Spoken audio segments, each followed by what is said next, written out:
జగిత్యాల మరియు కోరుట్ల నియోజకవర్గాలలో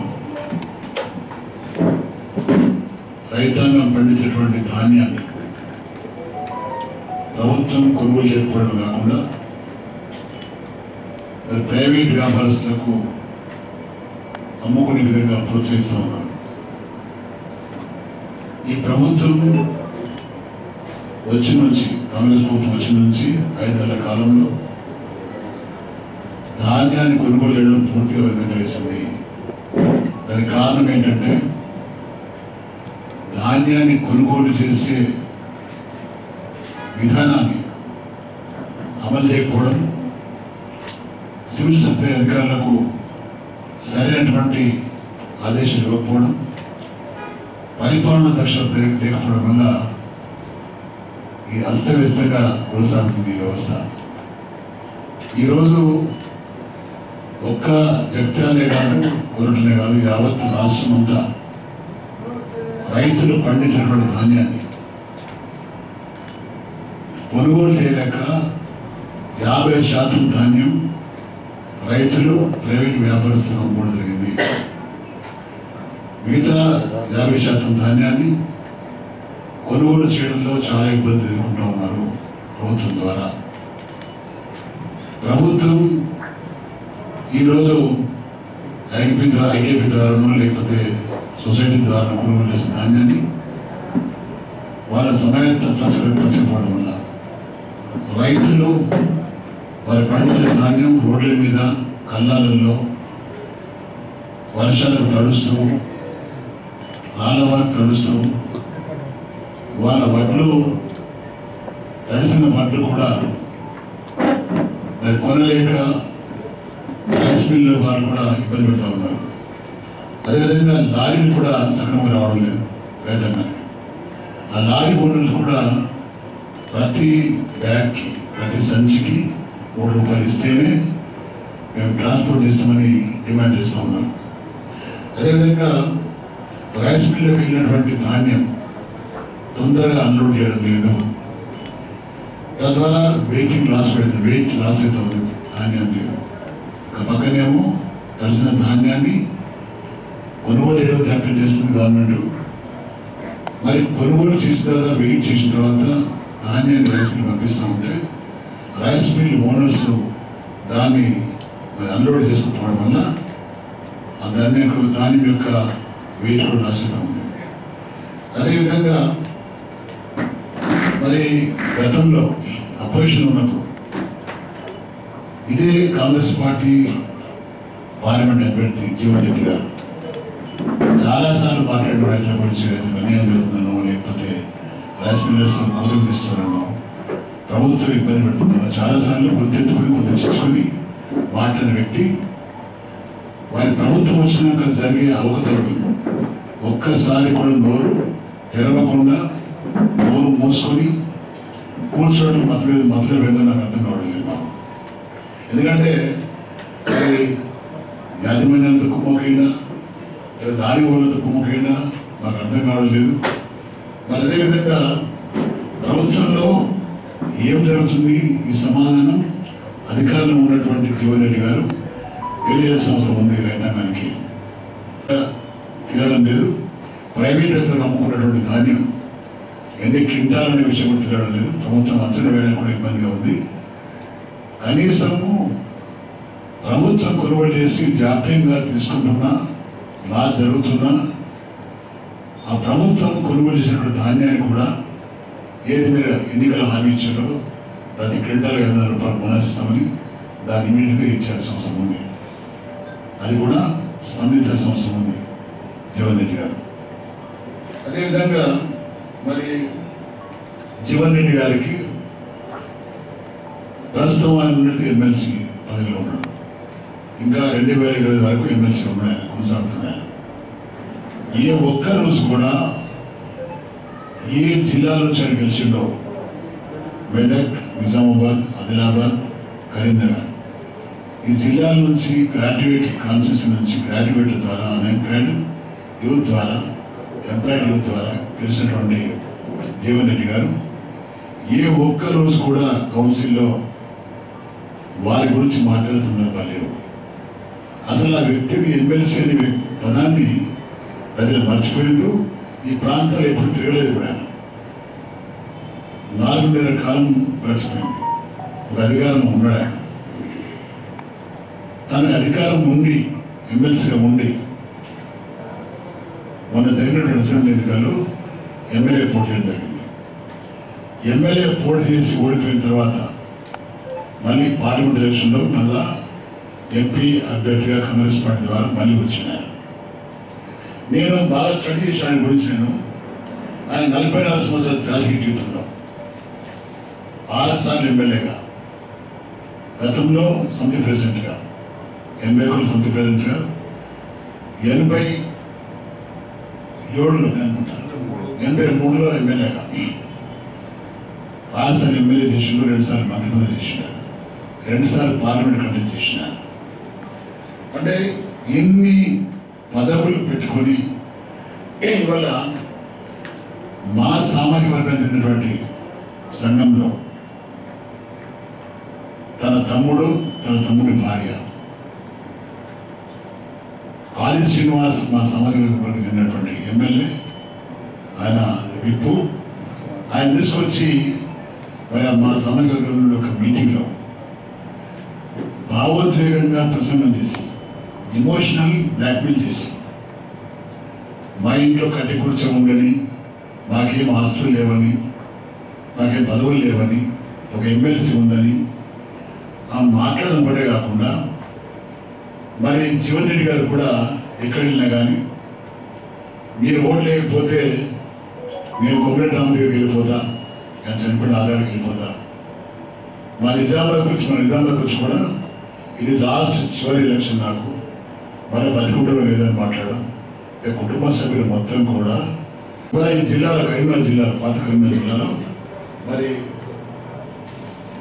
చనిపోయినటువంటి బొమ్మ వెంకన్న గారు ఇబ్బంది పెట్టింది, కోమరెడ్డి రాములు గారు ఇబ్బంది పెట్టింది. ఎందుకంటే వీరిద్దరు కూడా బీసీలో చెందిన వాళ్ళు. అదే పేట Ramesh youth Congress state president, ఆయన ఇబ్బంది పెట్టాను. ఏ ఒక్కరిని కూడా వదిలిపెట్టకుండా తొక్కి పడేసి రాజకీయంగా నువ్వు నీ కుటుంబం తప్ప ఎవరిని జిల్లాలో ఎదురైనా చేసిన వ్యక్తిని జీవన్ రెడ్డి. ఇవాళ నేను మనవి చేస్తున్నాను, మీ ఇంట్లో ఎంతమంది పదవులు వచ్చినాయి? మీ ఇంట్లో ఇవాళ మీరు సమితి ప్రెసిడెంట్, 6 సార్లు ఎమ్మెల్యే, ప్లస్ సిట్టింగ్ ఎమ్మెల్సీను, మీ బ్రదర్ కౌన్సిలర్, మీ తమ్ముడు అన్న కౌన్సిలర్, మీ అన్న తమ్ముడి వైఫ్ మున్సిపల్ చైర్మన్, ఇంకో బ్రదర్ ఏమో ఎక్స్ఎంపీపీ ఎంపీపీ చేసిన, ఇంకో బ్రదర్ ఏమో డెప్యూటీసీ, విలేజ్ సర్పంచ్. ఎన్ని పదవులు మీ కుటుంబానికి ఇచ్చి, ఇన్ని పదవుల్లో మీ కుటుంబం అనుభవించి ఇతర కులాల వాళ్ళందరూ తొక్కిపెట్టిన రాజకీయ చరిత్ర మీ కుటుంబాన్ని ఇవాళ ప్రజల ముందు నటిస్తూ మొదటి కన్నీరు కాలుస్తూ ప్రజల యొక్క ఓట్లను భావోద్వేగంగా వాళ్ళతో బ్లాక్మెయిల్ చేస్తూ ఓట్లు తెలిపే ప్రయత్నం చేస్తున్నాం. ఎక్కడికి వెళ్ళినా 2004 నుంచి 2014 నుంచి నేను వింటున్నాను, 2014 నుంచి తమ ఇదే పాట పాడుతున్నారు. 2014 దాదాపు 2024 గత 10 ఏళ్ళ నుంచి ఇదే చివరి ఎలక్షన్ కూడా 2-3 సార్లు ప్రజలను బ్లాక్మెయిల్ చేస్తూ పోటీ ఉన్నా ప్రజలను గ్రహించుడు పచ్చి స్వార్థపరుడు అని, రాజకీయ పిచ్చి ఉన్న వ్యక్తి అని ఉద్దేశంతో నేను ఒక్కసారి 2 సార్లు చిత్రించింది. ఇంకా అదే పాట పాడుతున్నాను. రాజకీయమైన వాడు ఒక హీరోలా ఉండాలా, ధైర్యంగా కొట్లాడాలా, గతంలో చేసినా మనం చెప్పుకోవాలా, గతంలో నువ్వు ఎవరైనా ఎంకరేజ్ చేసినా వాళ్ళ పేరు చెప్పుకోవాలి. నువ్వు అదేమీ చెప్పకుండా నీ కుటుంబ సభ్యుడిగా పదవులు ఇచ్చి ఇతరులకు పదవి కూడా రాకుండా తొక్కేసినటువంటి ఘనత నీ కుటుంబానికి నీది. ఎన్ని అరాచకాలు చేసి మన మా దగ్గర ఎమ్మెల్యే అంటుండట, కాంగ్రెస్ పార్టీ ఎమ్మెల్యే పేరు చెప్పాల్సుకున్నాను. కార్యకర్తలు చెప్తున్నాడు ఆయన, అరే బాబు నాకు సంబంధం లేదు, మరి వాడు చేస్తే చేయని పని, లేకపోతే ఆ తమ్ముడు రౌడీ మీ ఇష్టం అని చెప్పినాడు. అంటే తమ్ముడు రౌడీలు మీరు ఎంకరేజ్ చేసే వాళ్ళను ఇలాంటి రాజకీయాలు వద్ద నేతగా ఉండి నువ్వు ఇలాంటి పాలిటిక్స్ చేస్తున్నావు సిగ్గుపడాలి. మేమందరం ఉన్నాడు రాజకీయ నాయకులు. ఇక్కడ మా రమణ ఉన్నాడు, విద్యాసాగరరావు గారు ఉన్నాడు, మా ఎమ్మెల్యే సంజయ్ కుమార్ గారు ఉన్నారు, వీళ్ళందరూ ఉన్నారు. ఏ ఒక్కరు కూడా ఓటర్లను బ్లాక్మెయిల్ చేయలేదు. మేము గెలిస్తే ఈ పని చేస్తామని చెప్పుకున్నాం గర్వంగా. మేము పనిచేసి చెప్పుకొని ఓటడినాం. మేము అలా కాకుండా నువ్వు మరోసారి మనం చేస్తున్నా ఇవన్నీ బంద్ చేయను, ఇవన్నీ బంద్ చేయాలి. ఎందుకంటే ప్రజలు అంటారు, ఒక సామెత ఉంది, ఏడ్చే మొగలు నమ్మద్దని.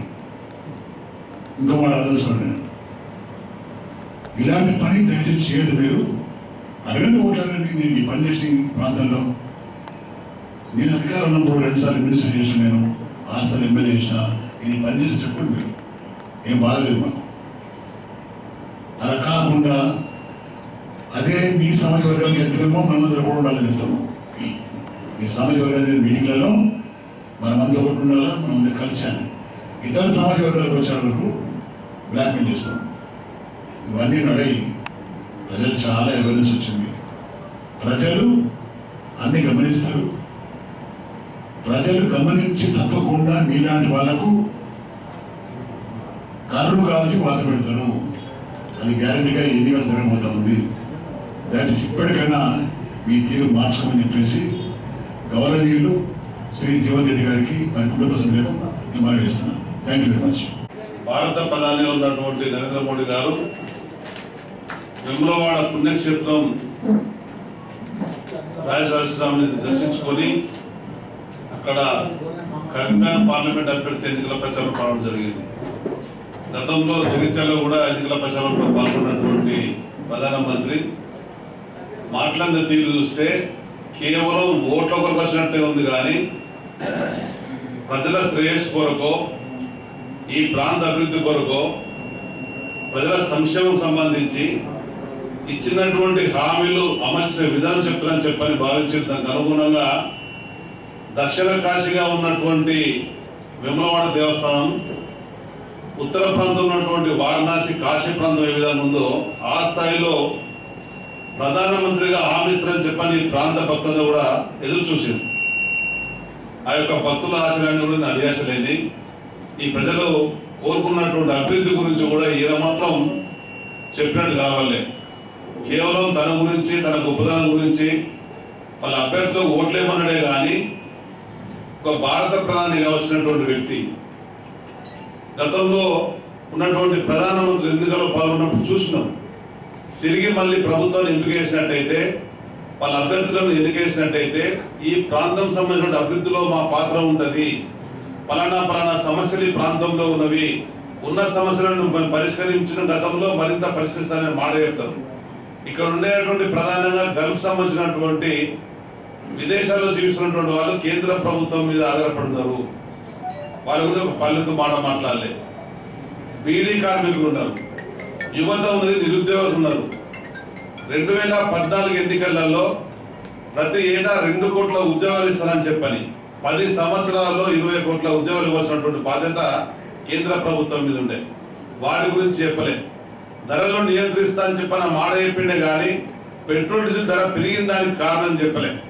ఇవాళ చూస్తే డాలర్ ధర 60 రూపాయలు ఉన్నటువంటి డాలర్ 2014లో 83 ఎగబాకింది.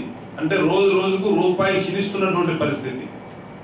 విదేశాలలో నల్లధనం ఉన్నది. గతంలో ప్రభుత్వాలు కొల్లగొట్టినాయి, కుంభకోణంగా పాల్పడ్డాయి. ఆ విదేశీ ధనాన్ని రప్పిస్తా ప్రతి బాధిత ఉండేటువంటి పేద కుటుంబానికి 15 లక్షల రూపాయలు అనే మాట కూడా జరిగింది.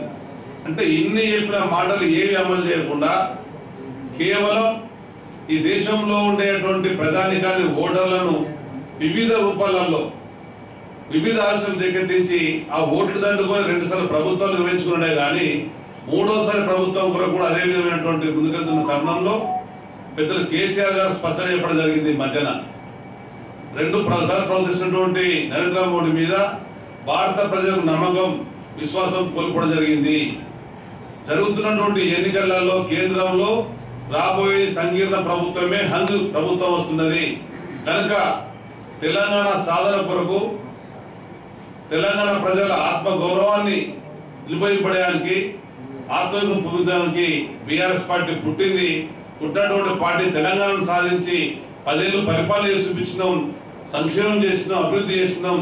తిరిగి మళ్ళీ తెలంగాణ గొంతుగా పార్లమెంట్లో బలంగా వినిపించాలంటే నిజామాబాద్ పార్లమెంట్ అభ్యర్థిగా బాజిరెడ్డి గోవర్ధన్ గారిని అదేవిధంగా బీఆర్ఎస్ పార్టీ అభ్యర్థులను గెలిపించాలని విజ్ఞప్తి చేశారు. మీ అందరూ కూడా ఈ యొక్క మీడియా ద్వారా విజ్ఞప్తి చేస్తున్నాం. మేమందరం మీ విలువైన అమూల్యమైన ఓటు బీఆర్ఎస్ కారు గుర్తు మీద కూడా గెలిపించాలని చెప్పని కేంద్రంలో ఉండేటువంటి ప్రభుత్వాన్ని కళ్ళు తెరిపించాలి. ఉత్తర తెలంగాణలో 3 స్థానాలు ఇచ్చినా కానీ వాళ్ళు ఎలాంటివి కూడా ప్రజా ప్రయోజనాలకు సంబంధించి ప్రజల అభివృద్ధి సంబంధించి ఈ ప్రాంత ఉండేటువంటి సమస్యల పరిష్కారం ఏనాడు పాటుపడే పరిస్థితి కనబడలేదు కనుక ప్రతి ఓటరు వాస్తవాలు అర్థం చేసుకొని ప్రజల మధ్యలో ఉండేటువంటి నాయకులు నిరంతరం ప్రజలకు సేవిస్తున్న నాయకులు నిస్వార్థ సేవకున్నటువంటి బీఆర్ఎస్ పార్టీ అభ్యర్థులను గెలిపించాలని చెప్పని